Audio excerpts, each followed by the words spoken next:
contabilidad que hemos estudiado de este primer curso, ¿quién los tendría que aplicar? ¿Quién tiene la obligación de conocer y aplicar estos principios?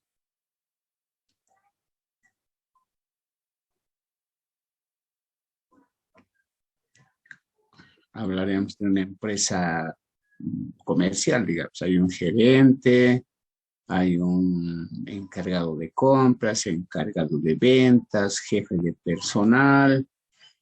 Por ahí en una empresa industrial hay un departamento de producción, etcétera. Un contador. Pero ¿quién de esos componentes de la empresa tiene la obligación de conocer los principios de contabilidad y aplicar?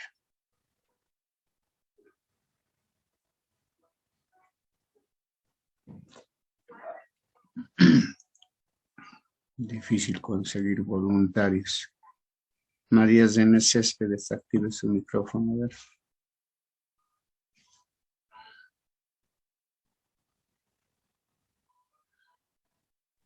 Dice, buenos días, ¿sería el contador o el gerente? Sería el contador. El contador, porque él va a hacer registros contables, él va a hacer sus estados financieros. El gerente puede que sea un ingeniero, un médico, un agrónomo. No tiene la obligación de conocer los principios de contabilidad. El contador es el que debe conocer. Él, porque él va a registrar las operaciones de la entidad. ¿Sí? Esto es así. Y en términos generales, ¿qué son los principios de contabilidad?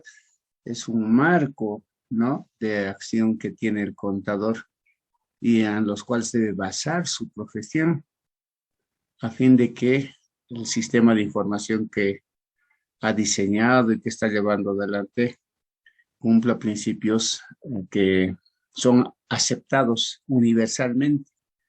Y así su trabajo también estará en un marco de calidad, ¿no? Y ese marco de calidad justamente se va a verificar cuando se haga auditoría de sus estados financieros.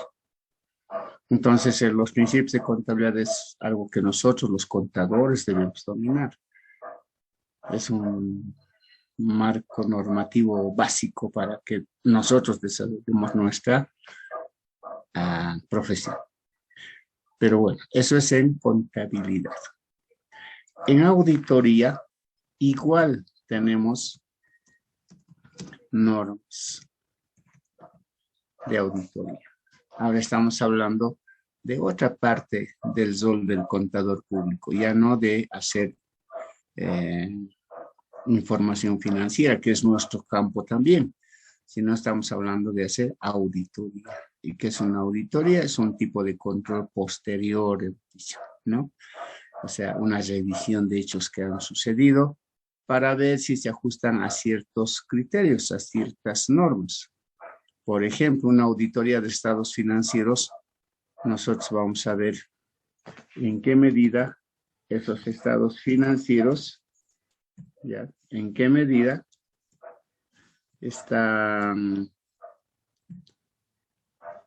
son concordantes con principios de contabilidad generalmente aceptados, por ejemplo, ¿no? Esto es lo que vamos a ver cuando hagamos auditoría. ¿En qué medida los estados financieros que nos ha proporcionado el contador cumplen, digamos, principios de contabilidad?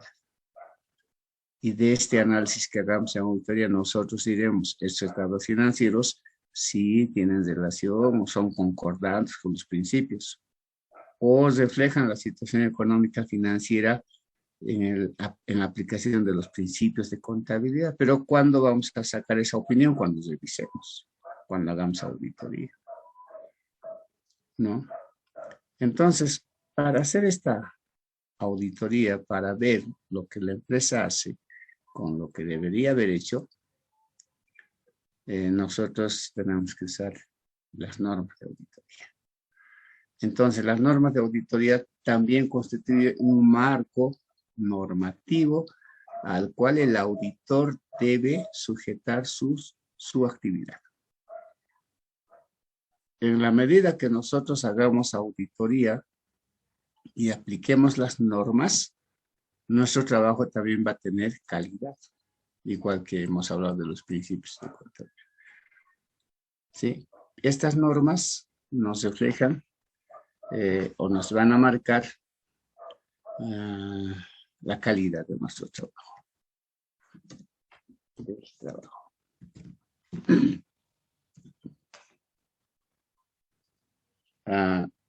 Entonces, ¿quiénes tienen que aplicar las normas de auditoría? Los auditores, los que van a hacer la auditoría. No le interesa al gerente, a los inversionistas, no les interesa conocer las normas. El que tiene que aplicar es el auditor.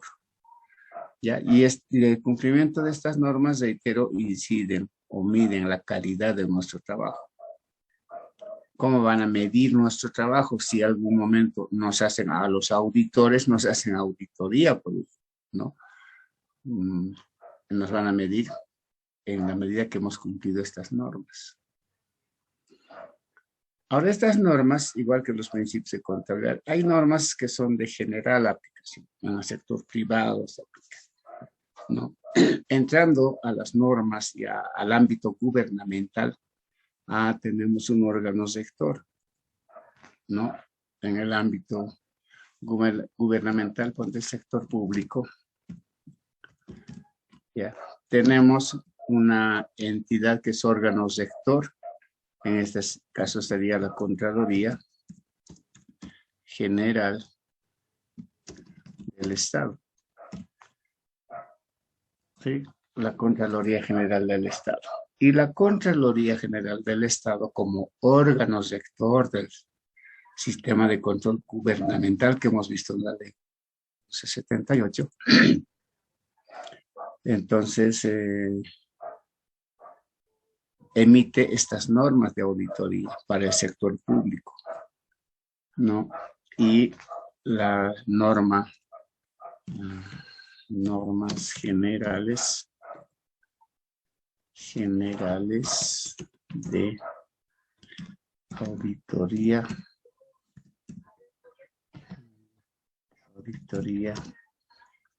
gubernamental. Eso es lo primero que ha emitido la Contraloría.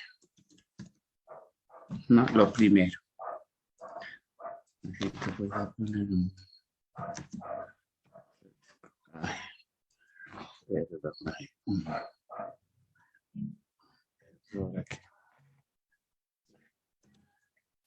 ya. Entonces, la Contraloría ha emitido las normas generales. Como su nombre dice, generales, para todo tipo de auditoría, ¿no? Gubernamentales acá. Para todos los tipos de auditoría. En el tema 1, hemos visto cuáles son esos tipos de auditoría. Hemos hecho el tema 1, ¿verdad? Y hay 6 tipos de auditoría, hemos dicho. Financiera, operativa, especial, de proyectos de inversión pública, ambiental y de tecnologías de información y comunicación. 6 tipos. Entonces, estas normas generales se aplican para todo tipo de auditoría.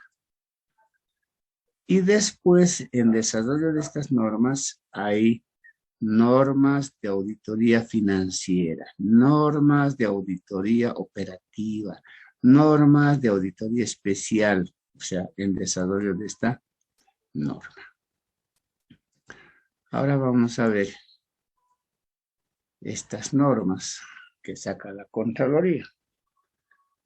Ya, un ratito voy a compartir.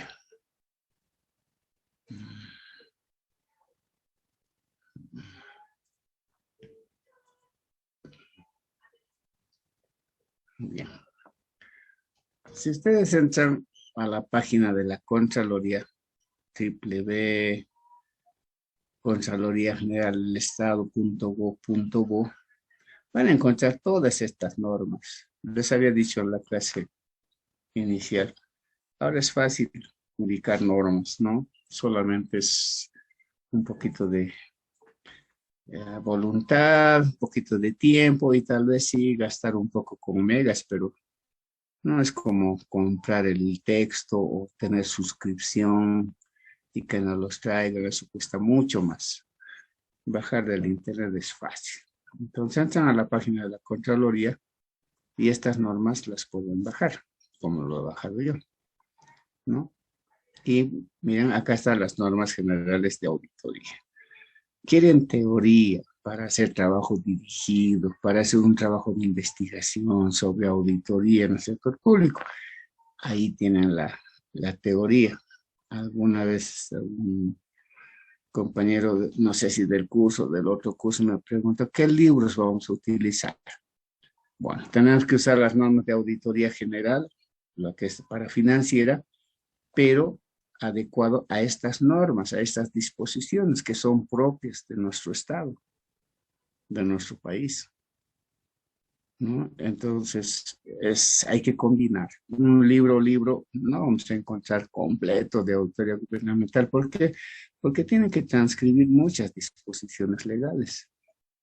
Entonces, tenemos que saber un poquito adecuar la teoría general a este ámbito especializado que es la auditoría gubernamental. Entonces, acá están las normas, ¿no? Y vamos a leer un poquito de esas normas. Está aprobado, obviamente, por la Contraloría General del Estado. Están los antecedentes de aprobación y después están las normas, ¿no? Y para un poquito que se entienda, las normas nos da un marco introductorio, ¿no? Por ejemplo, ¿cuál es el propósito de estas normas? Dice, ¿no? Contiene un conjunto de normas y aclaraciones que permiten asegurar la uniformidad y calidad de la auditoría gubernamental en Bolivia. Ese es su propósito. Uniformar el trabajo y ver que los trabajos sean de calidad en el ámbito de la auditoría gubernamental en Bolivia. Ese es su propósito, ¿no? Luego están, explican que es para utilizar en el ámbito gubernamental, ¿no? Acá está la definición de auditoría que hemos puesto en el tema 1, ¿no? En la acumulación y evaluación objetiva de evidencia para establecer e informar sobre el grado de correspondencia entre la información examinada y los criterios establecidos. Esto hemos puesto en la definición en el tema 1, ¿sí? Bueno, seguimos con la introducción sobre los temas. A veces esto nos interesa. Vacíos técnicos. Si durante el desarrollo de la auditoría gubernamental surgieran aspectos no contemplados en estas normas, entonces se debe observar las normas emitidas por el Consejo Técnico Nacional de Auditoría y Contabilidad del Colegio de Auditores de Bolivia. Las normas internacionales de auditoría, las SAS, ¿no? Declaraciones de auditoría, pero son alternativos. Tenemos que ir en esta relación. Primero, estas normas generales. Si no hubiera las normas del Consejo Técnico de Auditoría y Contabilidad del Colegio de Auditores de Bolivia, si no hubiera las normas internacionales, si no hubiera las SAS, que son declaraciones de auditoría. Todas estas normas que mencionan alternativamente son para uso de los que hacemos auditoría, para nadie más. No les interesa a otros funcionarios, a otras profesiones, sino es para los que hacemos auditoría. Bueno, ahí están las fuentes de donde han salido estas normas. Estas normas no son novedad, no son creación de la Contraloría, sino son adecuación de la norma general al sector gubernamental. Y como está aprobado por la Contraloría, la ley dice que es órgano sector, entonces es de obligatorio cumplimiento en Bolivia. Y acá empiezan las normas ya, ¿no? Desde el Código 210, las normas generales. Una de las normas nos dice competencia. O sea, el auditor o grupo de auditores que hagan un trabajo deben tener individualmente o en conjunto, respectivamente, la suficiente capacidad técnica, entrenamiento y experiencia profesional para lograr los objetivos de auditoría. Acá nos están marcando una exigencia para hacer auditoría, ¿no? La exigencia es tener la competencia suficiente. ¿Y cómo podemos medir eso de la competencia suficiente? Por ejemplo, dice acá, capacidad técnica. ¿Qué implica eso? Tenemos que ser formados para ser auditores. Tenemos que haber estudiado y tener la habilitación que implica el título, ¿no? Eso nos da la primera exigencia para ser auditores, capacidad técnica, ¿no? Pero no es suficiente tener el título y con el título ya podemos hacer auditoría, no. Vamos a aprender, sí, como ahora estamos viendo la base, pero se necesita además entrenamiento y experiencia profesional para ejercer la auditoría. O sea, poco a poco uno hace su carrera como auditor, ¿no? A veces vamos a trabajar a una consultora y vamos como auditor junior. ¿Qué es el auditor junior? Al que le va a decir, a ver, vos vas a realizar estas rendiciones de cuentas. Quiero que revises si tiene factura. Quiero que revise si está autorizada la compra. Y quiero que revise si ha ingresado lo que han comprado a la entidad. 3 cosas. O sea, el junior va a ser. Pero ¿quién ha planificado? ¿Quién va a hacer el informe? Es uno que ya tiene experiencia, ¿no? Uno que ya tiene entrenamiento para hacer auditoría. Entonces, esa es otra exigencia para ser auditor. Y de esa forma vamos a lograr los objetivos de la auditoría. ¿Cuáles son los objetivos? Opinar independientemente sobre lo que estamos revisando. A ver en qué medida tiene relación con criterios establecidos, como dice la definición de auditoría. ¿Sí? Otra norma, y aquí miren explicaciones que nos va a servir para entender esta norma relativa a la competencia, ¿ya? Que es bueno leer, solo que ahora no lo vamos a hacer, sino no nos va a alcanzar ni el año para leer todas las normas así de principio a fin, pero es bueno que sepan, ¿no? Hay las explicaciones suficientes para entender. La segunda norma general, independencia, ¿no? Es otra exigencia normativa que nos plantea este cuerpo legal emitida por la Contraloría y para hacer auditoría en cualquier ámbito privado, público, etc. La independencia es una palabra clave para nosotros como auditores, ¿no? ¿Y qué dice esta norma? Dice, los auditores gubernamentales deben estar libres de impedimentos y prejuicios que puedan comprometer su imparcialidad u objetividad. Además, deben mantener una actitud y apariencia de independencia. ¿Qué implica esto? ¿Qué implica estar libre de impedimentos y prejuicios? No tener, por ejemplo, conflicto de intereses. ¿Qué es conflicto de intereses? Por ahí yo soy auditor de la Contraloría y voy a hacer auditoría a la gobernación, y en la gobernación está en los puestos jerárquicos un familiar cercano, un hermano, un tío, un familiar cercano. Por más que yo diga, voy a hacer mi trabajo independientemente, no me interesa si son mis parientes, no son mis parientes, voy a hacer lo que tengo que hacer, por más que así sea. Quien conozca esa relación familiar que tenemos, no va a pensar lo mismo. Y nuestro trabajo, así esté hecho bien, puede caer en tela de juicio por ese hecho de el impedimento. Pero también muchas veces, por decir yo soy correcto, yo voy a hacer lo que tenga que hacer, sea mi hermano, sea mi familia, sea quien sea, muchas veces también podemos ser un poco duros, solo por mostrar una posición de ser correctos, digamos. Eso es comprometer nuestra libertad de análisis. Por más que digamos, voy a hacer lo correcto, ya nos estamos mentalizando para ir tal vez con un poquito más de dureza, analizar algo que tiene que ser analizado sin prejuicios, como dice esta norma.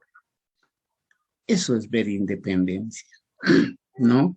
Que nuestra opinión no sea cuestionada, primero, por la gente que sabe, que nos conoce. Segundo, que nosotros podamos emitir una opinión, pero libres de esta posibilidad de influencia. Y por eso tenemos que analizar, antes de hacer la auditoría, mi trabajo va a ser considerado independientemente, un trabajo independiente. Por ahí en la empresa hay gente que me conoce y me conoce muy bien. A ver, ¿qué tal si yo voy a hacer auditoría a una entidad y en esa entidad está alguien con el que he tenido un problema serio, un pleito judicial que nos ha llevado a estados de lo más elevados en un proceso judicial?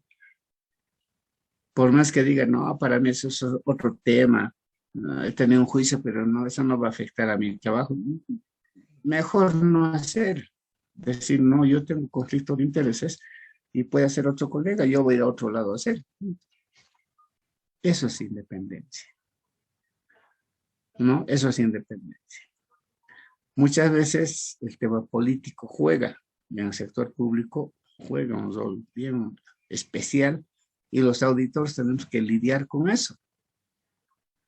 A ver que venga alguien de la Contraloría y nos diga, vayan a hacer la auditoría al municipio o a la gobernación, pero quiero que los revienten a los ejecutivos. Responsabilidad de todo. Bueno, si alguien se va a prestar a eso, ya no es independiente.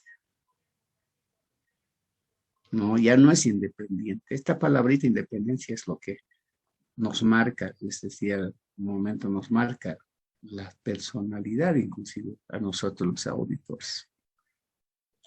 Difícilmente van a escuchar a un auditor que esté denigrando, que esté insultando, que esté mintiendo todavía para hacer quedar mal a alguien. Difícil. Pero sí van a escuchar a otros profesionales de otro grupo profesional, de otra disciplina, que ven como arte, digamos, ¿no? Denigrar, insultar, difamar. ¿Para qué? Para ganar, no sé, pues tal vez una posibilidad de popularidad, no tengo idea. Pero hay gente que se dedica a eso, pero no son auditores. ¿No? Los auditores normalmente tenemos esas dos palabritas que hemos aprendido en contabilidad, principio fundamental, la equidad, y en auditoría la independencia. ¿No? Bien, entonces, esto de la independencia es un tema importante para hacer auditoría y en otras palabras, ¿qué tenemos que hacer con esta norma nosotros? Antes de empezar un trabajo, tenemos que analizar si no tenemos esta posibilidad de afectar nuestra independencia y nuestra objetividad con cualquier tipo de situación. El conflicto de intereses es el aspecto más claro para poner como ejemplo, ¿no? Bien. Otra norma general. Igual hay explicación, todo lo que, a ver, algunos vamos a leer para que vean.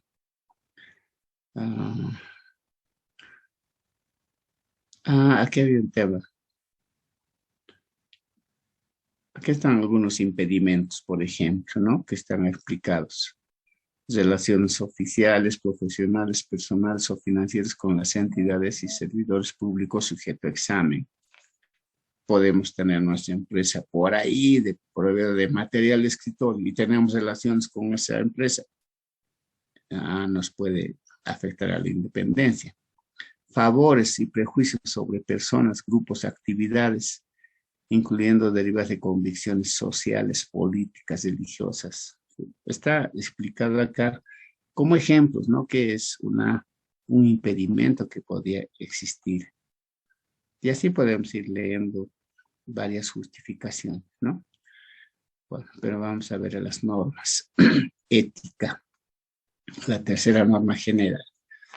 Hemos hablado de la primera competencia, la segunda independencia, ahora estamos hablando de ética. En el ejercicio de sus funciones, el auditor gubernamental debe regirse por el Código de Ética del Auditor Gubernamental emitido por la Contraloría General del Estado.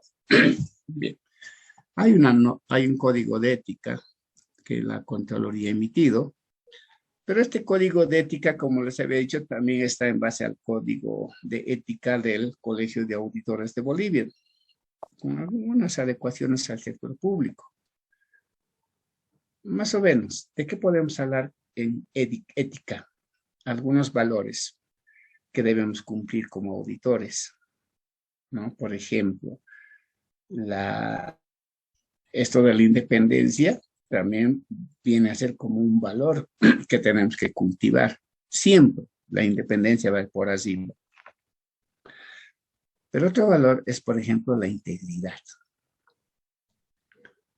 ¿no? La integridad, uno de los valores que el auditor debe conocer, pero no es suficiente, tiene que aplicar. No tiene que aplicar. A ver, integridad, ¿para qué? Les había dicho que los auditores podemos estar sujetos a presiones políticas. Por ejemplo, si alguien nos instruye ir a actuar para perjudicar a alguien y dejamos que nos influyan, no somos íntegros. Porque estamos dejando que influyan en nosotros y todavía para cumplir un trabajo que no va concordante con la función del auditor. Entonces, ahí perdemos integridad, ¿sí? Si nos dejamos influenciar. Ahora, muchas veces en la auditoría encontramos problemas serios, que pueden derivar en responsabilidad civil, incluso en responsabilidad penal. Pero viene el afectado, la afectada, y les empieza a llorar y les empieza a contar sus problemas familiares. Y bueno, y nosotros nos dejamos convencer, influenciar, pobrecito, de ver si tal vez equivocado, y no informamos, estamos fuera de la integridad que estamos diciendo. No, la integridad no solamente implica, por ejemplo,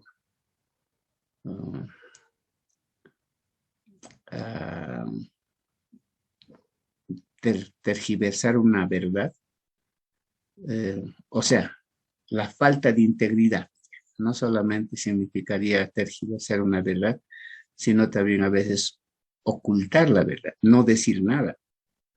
Cuando uno no dice nada, sabiendo que debe informar, también está mintiendo. Entonces, esto de la integridad es un valor importantísimo, porque eso nos va a permitir muchas veces pasar malos momentos, pero vamos a estar con nuestra conciencia tranquila, ¿no? Eso es lo más importante, estar con nuestra conciencia tranquila, pero hay que cumplir. Otro valor, por ejemplo, es la autodisciplina.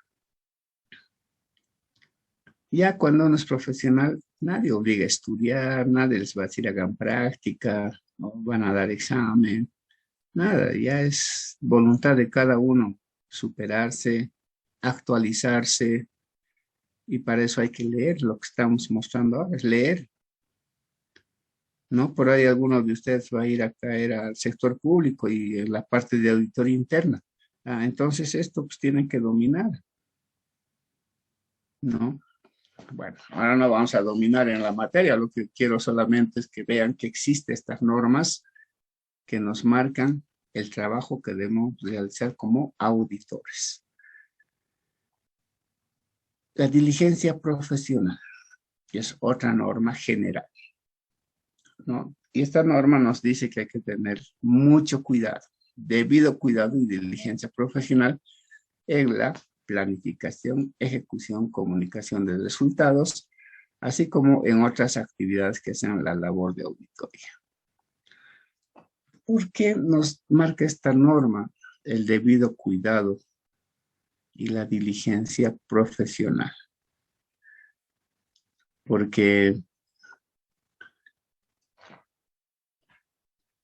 nuestro informe, nuestra opinión puede ser base para decisiones trascendentales, ¿no? Por ejemplo, si nosotros hacemos un informe donde hay indicio de responsabilidad penal, ¿no? Un informe hemos revisado y hemos encontrado que hay indicio de responsabilidad penal. ¿Qué es penal? Que raya en delito. Y nosotros informamos y hacemos conocer indicios de responsabilidad penal, ¿no? Pero no tenemos las evidencias suficientes. Al revisar, sí hemos visto que puede ser que haya, pero no hemos documentado bien el problema que puede generar indicios de responsabilidad penal. Pero ya en el informe está el nombre del funcionario público, está citado que hay indicios de responsabilidad penal. Y miren, por un error, una omisión nuestra, podemos perjudicar a alguien.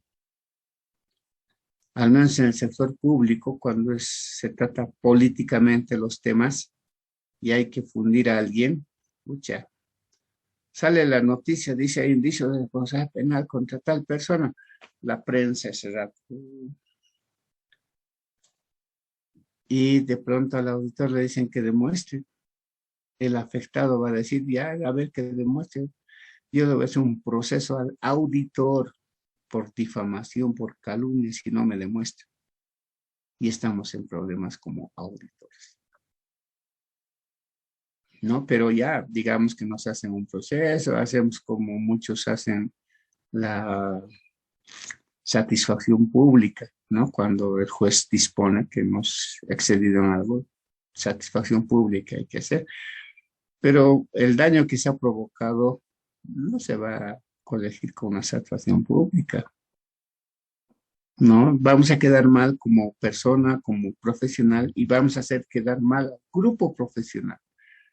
Por eso hay que tener mucho cuidado al hacer auditoría, porque nuestra opinión es base para tomar decisiones importantes. Con nuestra opinión, una empresa se puede cerrar, con los consiguientes perjuicios sociales, laborales, etcétera.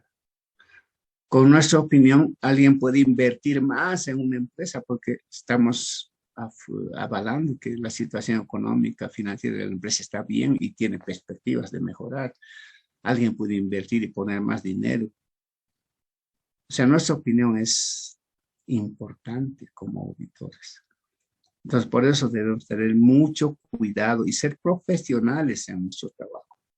Y para hacer eso, ¿qué tenemos que hacer? Leer, investigar, aplicar las disposiciones.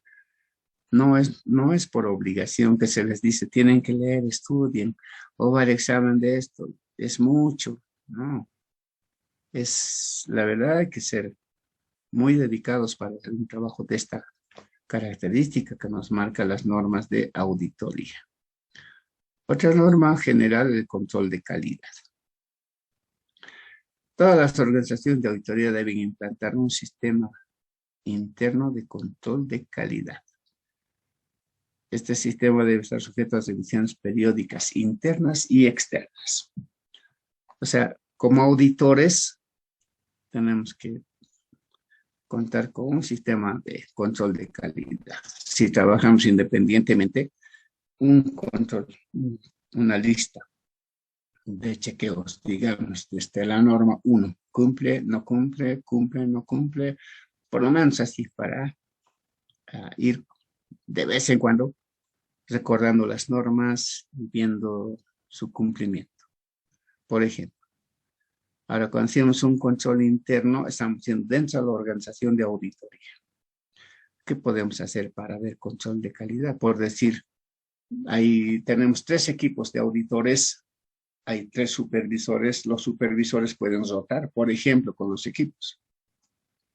Es una medida de control interno, ¿no? Para que no se estén haciendo grupitos de trabajo ya muy acostumbrados también, sino hay que rotar a la gente, por ejemplo, ¿no?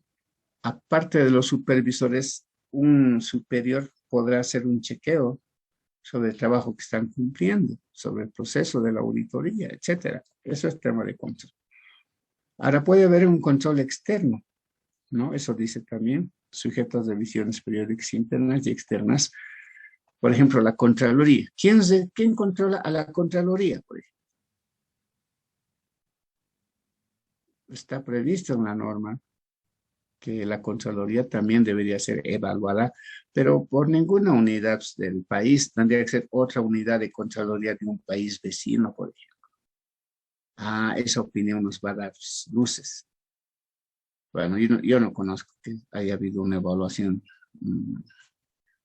de países vecinos, pero está normado, ¿no? La Contraloría también tiene que aplicar esto, porque la Contraloría hace auditoría, ¿no? Entonces la Contraloría también dentro de su estructura interna tiene que ver con ver esto de control de calidad, y el control externo, reitero, sería en este caso de la Contraloría, las Contralorías de otros países, por ejemplo. Bueno, que hay que ver control de calidad, como en todo, ¿no? Ya. Luego habla sobre el ordenamiento jurídico administrativo y otras normas legales, que también es otra norma. Dice, el auditor debe obtener una seguridad razonable sobre el cumplimiento del ordenamiento jurídico administrativo y otras normas legales aplicables, contractuales que resultan significativas para el logro de objetivos de auditoría. Acá nos está haciendo esta norma que hay que conocer y luego hay que ver si se cumple el ordenamiento jurídico administrativo. Ahora dependerá del tipo de auditoría, pues, ¿no? Si es una auditoría financiera, tendrá que ver, por ejemplo, las normas básicas del sistema de contabilidad integrada, por ejemplo. Es parte del ordenamiento jurídico administrativo. ¿Sí? Si estamos hablando de una auditoría en el sistema de contrataciones, a las normas básicas del sistema de administración de bienes y servicios, por ejemplo. ¿Sí? Y los hechos que encontramos pueden estar vinculados con otras normas, ¿no? Pero eso lo van a decir bien. Entonces, el ordenamiento jurídico administrativo, en otras palabras, la norma legal aplicable a los problemas que vamos a revisar, los tenemos que conocer y luego evaluar si se cumple o no se cumple. Bien. Relevamiento de información, otra norma general. ¿Qué nos dice el relevamiento? Las organizaciones de auditoría deben realizar relevamiento de información a efectos de determinar la inclusión de auditorías en el programa de operaciones anual o la auditabilidad, según corresponde. ¿Qué implica relevamiento de información? Ver información de lo que se ha hecho para ver, por ejemplo, este 2022, ¿qué auditorías vamos a hacer si somos auditores internos del municipio? ¿Sí? Entonces revisaremos el año pasado, hemos hecho este POA, tenemos este POA, el anteaño pasado este POA. Ahora, en base a eso, podemos encontrar y ver otras auditorías en otras unidades, pero tomando como base lo que ha sucedido en las gestiones pasadas. Eso es relevamiento de información. ¿Sí? Pero también el relevamiento de información es para ver si se va a hacer auditoría. ¿Hay posibilidad de hacer auditoría o no? A eso se refiere esto de la auditabilidad, ¿no? Hemos dicho, la auditoría es un control posterior, después de ejecutadas las operaciones.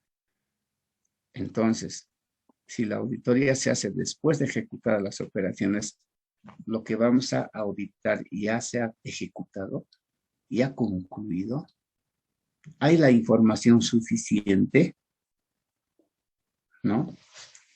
En este momento queremos hacer auditoría, somos de la Contraloría, queremos hacer auditoría en el municipio de Oruro, auditoría financiera. Antes de mandar a mi comisión de auditoría, ustedes tienen que hacer auditoría financiera de la gestión 2021. Primero, tendré que darme maneras, pues, para saber si hay estados financieros en un municipio. Si hasta esta fecha el municipio no ha enviado o no ha preparado sus estados financieros y no ha remitido a las instancias pertinentes sus estados financieros, ¿cómo puedo mandar a una comisión a hacer auditoría de estados financieros? No hay posibilidad de hacer auditoría. ¿Por qué? Porque no hay estados financieros. A eso se refiere el relevamiento de información. Antes de empezar algo, averiguar, encontrar algunos síntomas de problemas que nos ayudan a planificar qué auditorías vamos a hacer y si es posible hacer la auditoría. Eso es el relevamiento de información. Ejecución. Ya estamos hablando de la ejecución de la auditoría. Cualquiera sea el objeto del examen y tipo de auditoría a ejecutarse, la misma debe ser planificada y supervisada. Estar acompañada de evidencia y sus resultados deben ser comunicados en forma escrita. ¿No? Miren, acá nos está diciendo qué cosa debemos hacer en auditoría. Primero, planificar. Si hemos planificado, después vamos a ejecutar y la auditoría se va a realizar de una forma más eficiente. Si no hemos planificado, bueno, vamos a ir a los tumbos, de acá para allá, sí, porque eso es lo que trae cuando no se planifica. Y una exigencia, supervisión. Tiene que haber supervisión. Como les había dicho, a veces hay auditores juniors que hacen el trabajo menudo, pero ¿quién firma los informes? Son los supervisores, son los gerentes de auditoría o los directores de auditoría. Entonces tiene que haber supervisión, porque no va a firmar el informe el auditor junior, ¿no? Tiene que haber supervisión. ¿Para qué? Para que todas esas normas que hemos mencionado se hayan cumplido bien. Ahora, al ejecutar la auditoría vamos a obtener evidencia. Lo que les había dicho hace un momento con el ejemplo de responsabilidad penal. Evidencia. Para todo lo que vamos a mencionar en el informe, debemos contar con evidencia suficiente,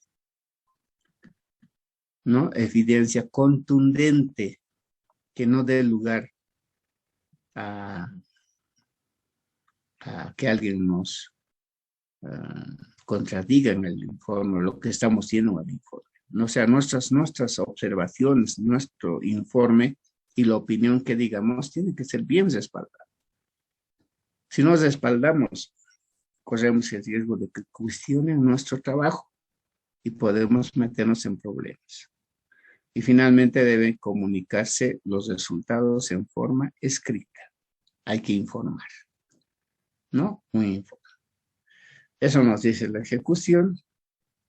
El seguimiento se refiere a trabajos que hemos hecho como auditores y la Contraloría, las unidades de auditoría interna, deben verificar el cumplimiento de las recomendaciones contenidas en sus informes. ¿Qué quiere decir? Que hemos hecho un informe de auditoría, hemos hecho conclusiones, recomendaciones, han aceptado las recomendaciones los ejecutivos. ¿Qué tenemos que hacer? Verificar que se cumplan las recomendaciones. Eso es el seguimiento. No es hacer informes, presentar y no saber qué pasa con un informe. no saber si se ha cumplido o no se ha cumplido las recomendaciones. No se trata de eso. Hay que hacer un seguimiento. Y tanto la Contraloría como las unidades de auditoría interna tienen que hacer ese seguimiento. Si no, el trabajo del auditor, al auditor se le paga sueldos, hay cargas sociales, y su trabajo que esté para botarlo a un tachón no tiene sentido, ¿no? La entidad no va a mejorar así. Por eso hay necesidad de hacer un seguimiento para ver si se están cumpliendo las recomendaciones. Bueno, hasta ahí las normas generales. Bueno, no es la intención que memoricen, probablemente se están atormentando con mucho que estamos hablando y no estamos empezando el tema. Solamente es un marco normativo el que les esté mostrando las normas generales de auditoría gubernamental. Estas normas generales nos están diciendo 9 normas hasta acá, ¿no? Desde el 210 hasta acá son 9, 10 normas, ¿ya? Que se deben tener en cuenta para hacer auditoría en el ámbito gubernamental. Estas 9, 10 normas son generales para todo tipo de auditoría, ¿ya? Y sobre esto, por ejemplo, vamos a encontrar, como les había dicho, según los tipos que hemos mencionado, normas de auditoría financiera, normas de auditoría operativa, normas de auditoría especial, ¿ya? Acá, por ejemplo, les voy a mostrar. Acá tengo las normas de auditoría especial, que es un tipo de auditoría. Pero acá ya se refiere a este tipo de auditoría. Algunas cosas de las normas generales se repiten, ¿no? Por ejemplo, la planificación, hemos mencionado la general, supervisión, control interno, evidencia, comunicación, etcétera. Pero ya son específicos para este tipo de auditoría. Bueno, ¿qué es lo que quiero que vean con lo que hemos mencionado? Que hay unas normas que los auditores estamos obligados a conocer y aplicar. Es de uso exclusivo del auditor. Si queremos que nuestro trabajo sea de calidad, tenemos que cumplir con esas normas. En el sector privado van a ver igualito. Cuando vean auditoría financiera, van a ver que hay normas. Dirán normas internacionales de auditoría. Por ahí las normas generales de auditoría. Hay, ¿no? Pero lo que les he mencionado es lo que en el ámbito gubernamental se aplica. Y de ahí viene pues el segundo tema, que lamentablemente, a ver, ojalá alcancemos a explicar. El tiempo pasa volando. Ya.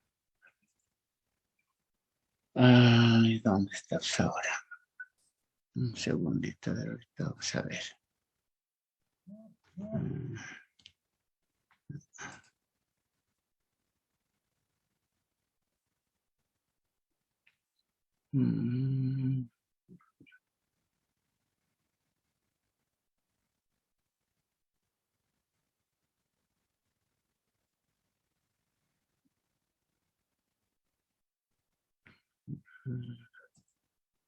Un segundito, por favor. Voy a tratar de recuperar en Excel.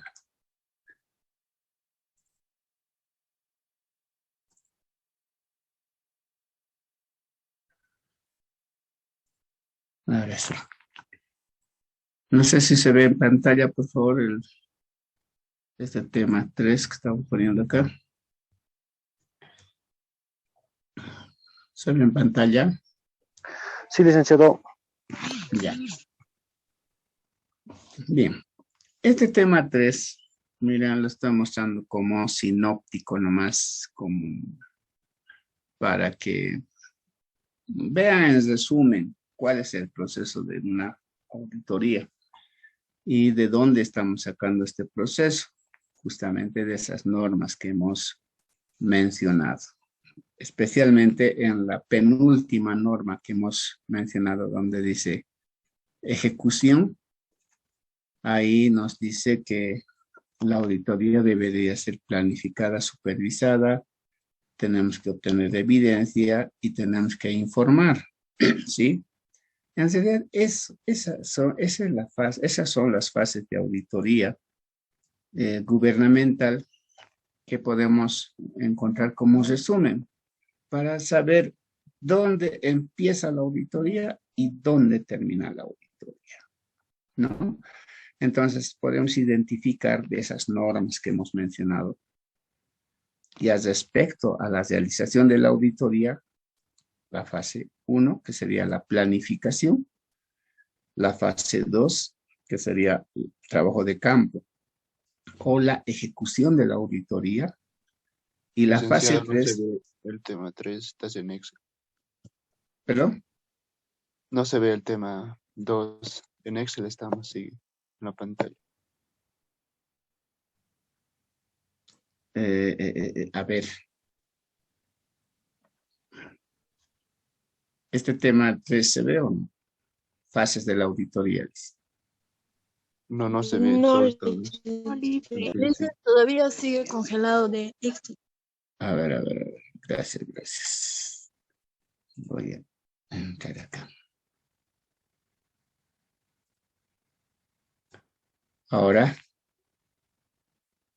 Ahora sí, licenciado. ya. Entonces les decía que de acuerdo a esa penúltima norma que hemos citado de las generales, donde dice ejecución, ahí vemos que la auditoría tiene que ser planificada. Esa sería la fase 1, ¿ya? La auditoría tiene que ejecutarse, la fase 2 sería el trabajo de campo o la ejecución propiamente de la auditoría, y la fase 3 sería el informe, ¿no? Podemos resumir así el proceso de la auditoría en 3 fases: planificar, ejecutar, informar, ¿no? 3 fases.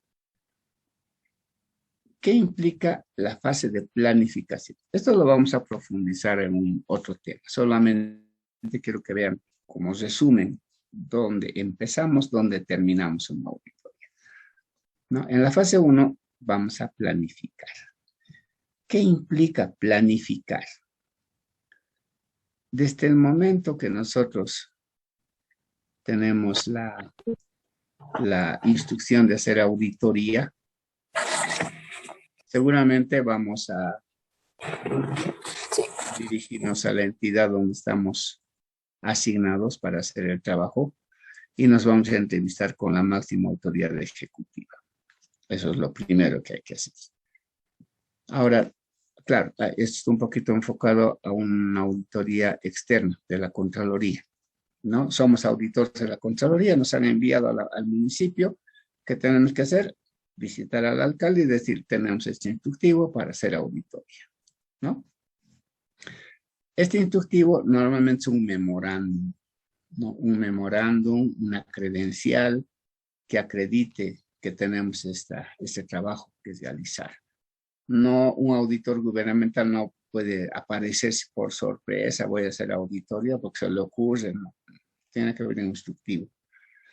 Y si es auditoría interna, igual tiene que haber un instructivo para hacer auditoría.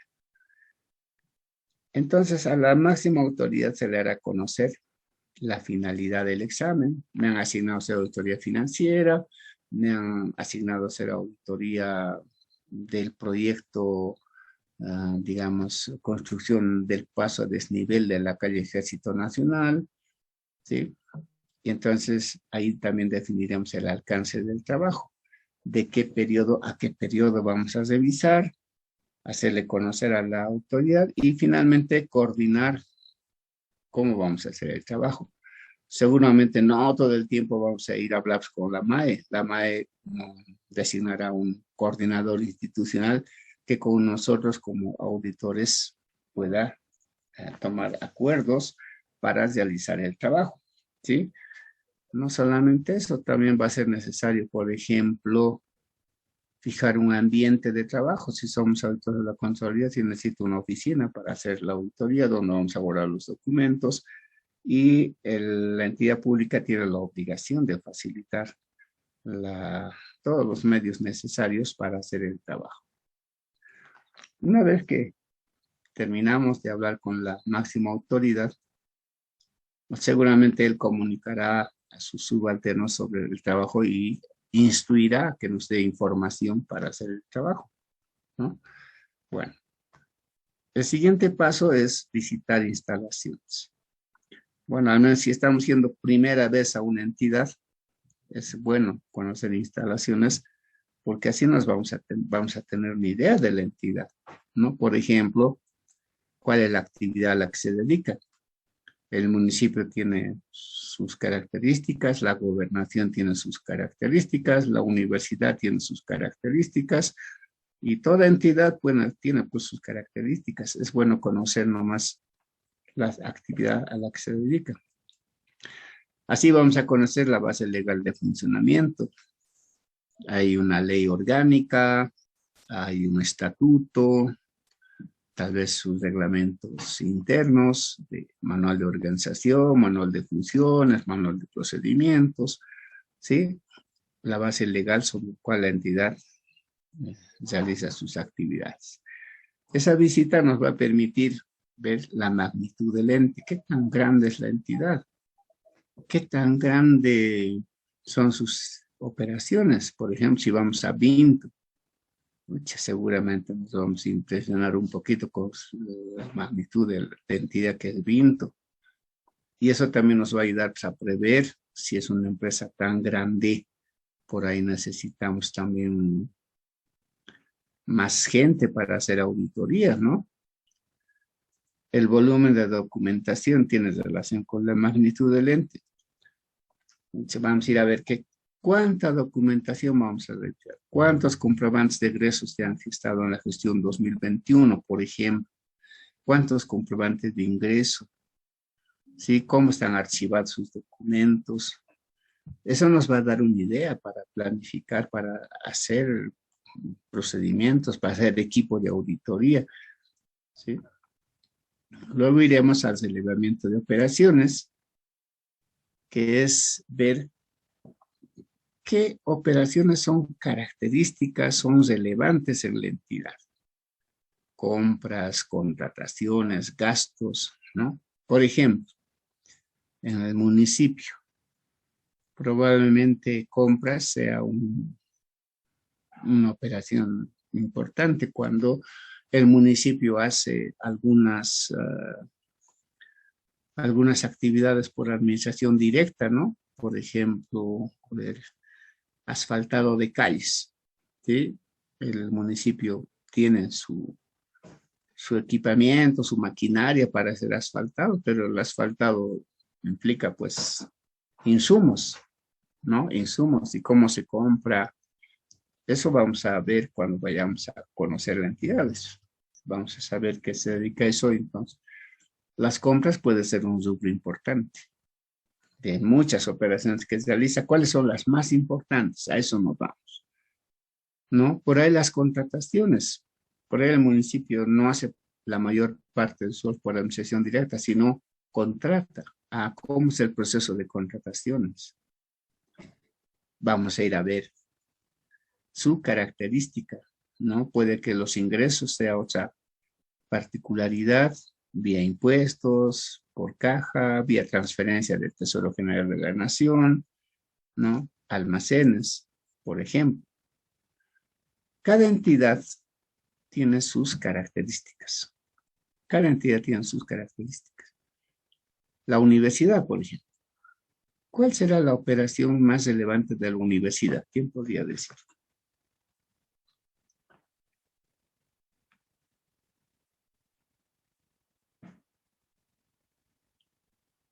¿Mm?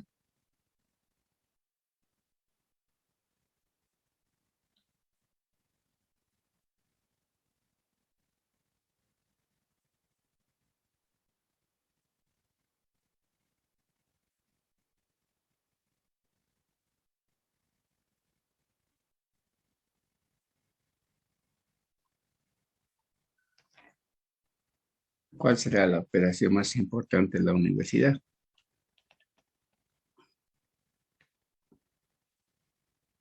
No conocen la universidad.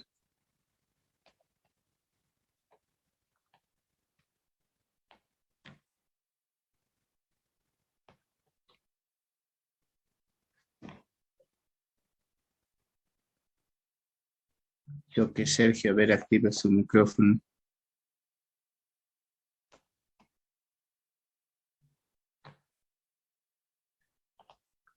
Yo que Sergio.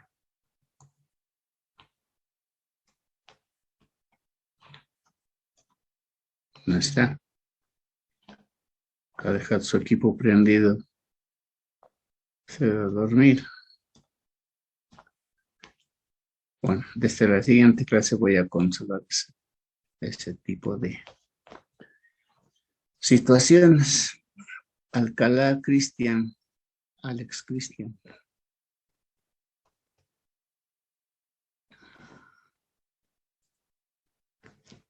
Nada.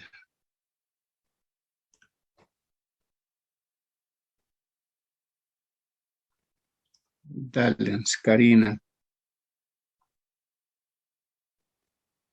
Licenciado, buenos días. Buen día. ¿Cuál será ¿Usted puede una de las... A ver, gestionar proyectos, licenciado? gestionar proyectos? Puede ser, pero no creo que sea la más importante.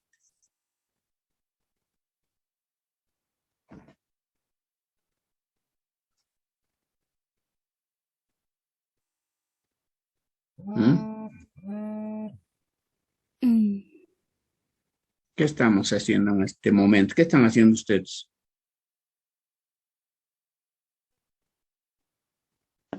Aprendiendo. Están atendiendo. ¿Para qué están atendiendo? Para que no se hagan reñir.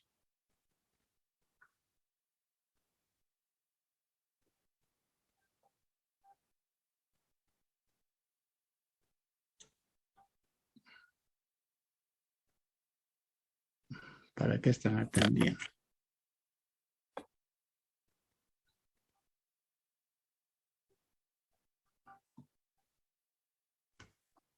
Licenciado, la operación de Sí, la facultad sería sacar profesionales. ya, formar profesionales. Esa es la actividad principal, la función principal, el fin principal de la universidad, formar profesionales. No, ustedes en este momento están en ese proceso. Sí, entonces como tal, ¿cuál será el gasto más fuerte que tiene la universidad en esto de formación profesional? ¿Cuál sería el gasto más fuerte?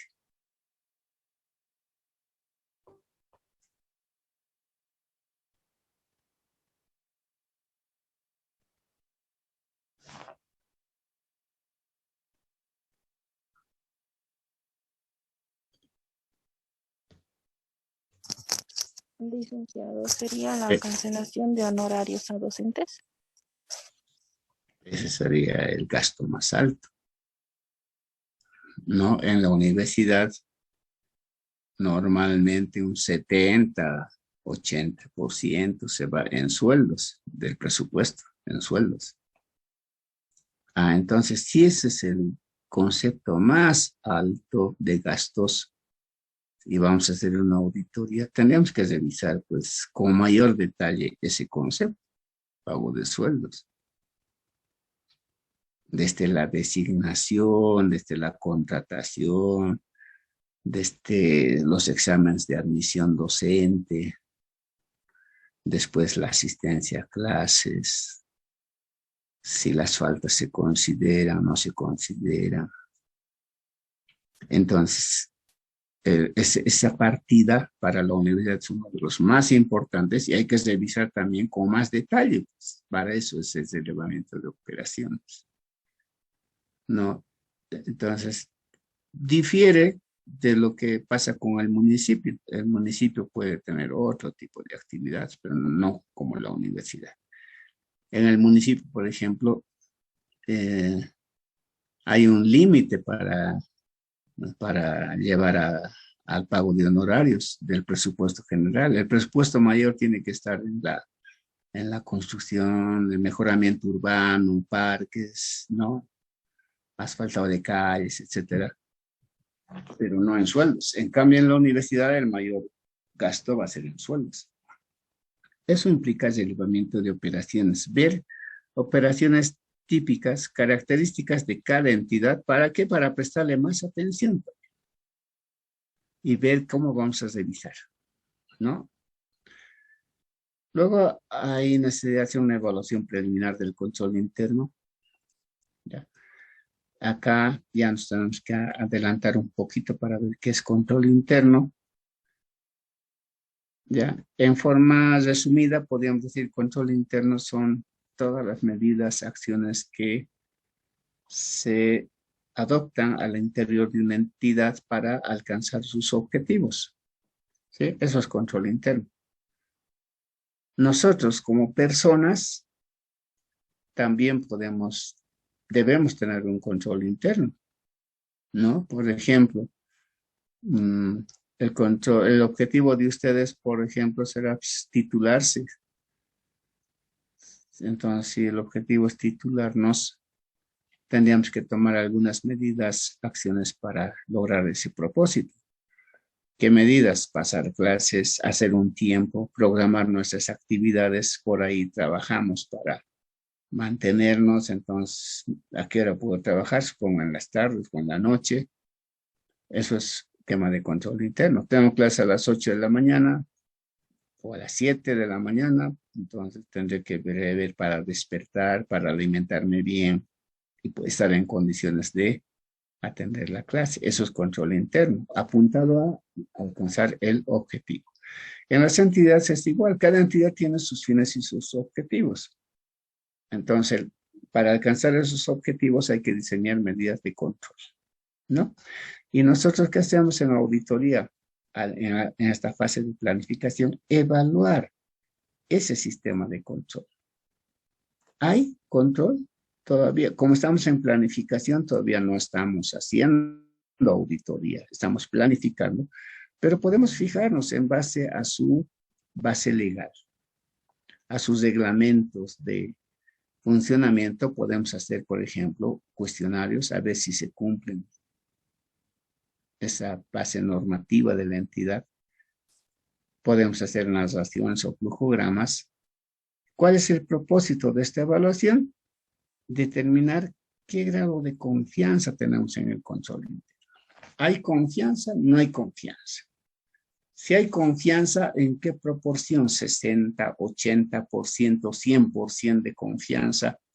Eso nos va a ayudar para tener una idea de lo que vamos a hacer en la auditoría.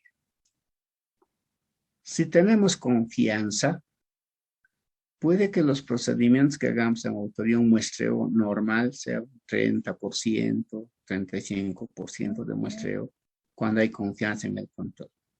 Si no confiamos en el control, tenemos que elevar ese muestreo a un 45, 50%, o tal vez llegar al 100%, ¿no? De la revisión de documentos. Dependerá de tener qué confianza tenemos en el control, ¿no? Es lo mismo en el ejemplo personal. Si nosotros nos hemos ido en carnavales, llegamos a la hora que queremos, no medimos nuestro tiempo, no programamos nuestras actividades, lo más probable es que no alcancemos el objetivo, ¿no? Entonces, a eso se refiere. Acá hacemos una pequeña evaluación en base a la norma legal de la empresa, porque no estamos haciendo auditoría. ¿Para qué? Para tener una idea de su control. Entonces, esta confianza en el control nos va a permitir definir en qué momento y cuánto vamos a revisar, ¿no? Esa es la evaluación preliminar, una idea del control interno antes de ejecutar la auditoría, para ver estos dos factores, confianza en el control y oportunidad y profundidad de procedimientos a aplicar. Ahora, una vez que hacemos la evaluación del control interno, vamos a poder hacer un programa de auditoría. ¿Qué es un programa de auditoría? Procedimientos. Vamos a diseñar qué procedimientos vamos a revisar en gastos, digamos, pago de sueldos, como el ejemplo que hemos puesto. ¿Qué procedimientos vamos a hacer? Procedimiento 1, procedimiento 2, procedimiento 10, procedimiento 20. Vamos a diseñar.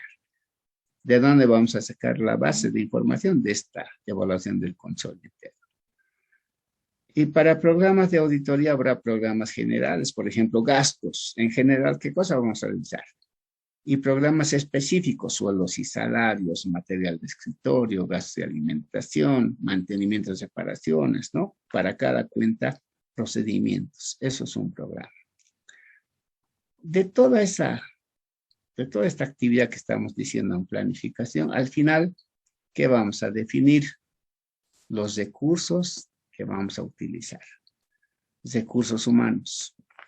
¿Cuántos auditores senior? ¿Cuántos auditores junior? Por ahí especialistas en algún ámbito específico, ¿no? Si vamos a Vinto, por ejemplo, si un ingeniero mecánico en el equipo tendrá que ver, pues, ¿no? Si vamos al municipio y vamos a ver su construcción de obras, un arquitecto, un ingeniero civil tendría que estar en el equipo de auditores, ¿no? Recursos técnicos, computadoras, programas, software, ambientes, ¿qué vamos a requerir para la auditoría? Y recursos financieros, ¿no? Puede ser necesario que tengamos que viajar, por decir, si estamos haciendo auditoría en Vinto, Vinto tiene relaciones con empresas a quienes se exporta sus productos para confirmar precios, pagos. Puede ser necesario viajar. Hay que prever el presupuesto financiero y decir va a haber necesidad de viajar, ¿no? Entonces, todos esos aspectos de recursos a utilizar va a ser una consecuencia de esta planificación que estamos haciendo. Ya, bueno, por hoy día vamos a quedar acá. Podíamos haber acabado rapidito estas fases, pero era necesario ver ese contexto de las normas, porque estas fases precisamente estamos sacando de esas normas. No es invento, no es molestia complicar las cosas, no, sino cumplir normas para que nuestro trabajo tenga calidad. ¿Ya? La siguiente clase vamos a continuar con las otras dos fases. Por hoy día quedamos acá. Si tienen alguna pregunta, alguna duda, me dicen, por favor. Si no, nos vemos la próxima clase.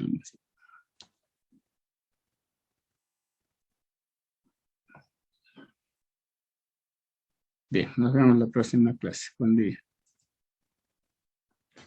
Hasta luego, licenciado. Hasta luego. Hasta luego, Lice, que le vaya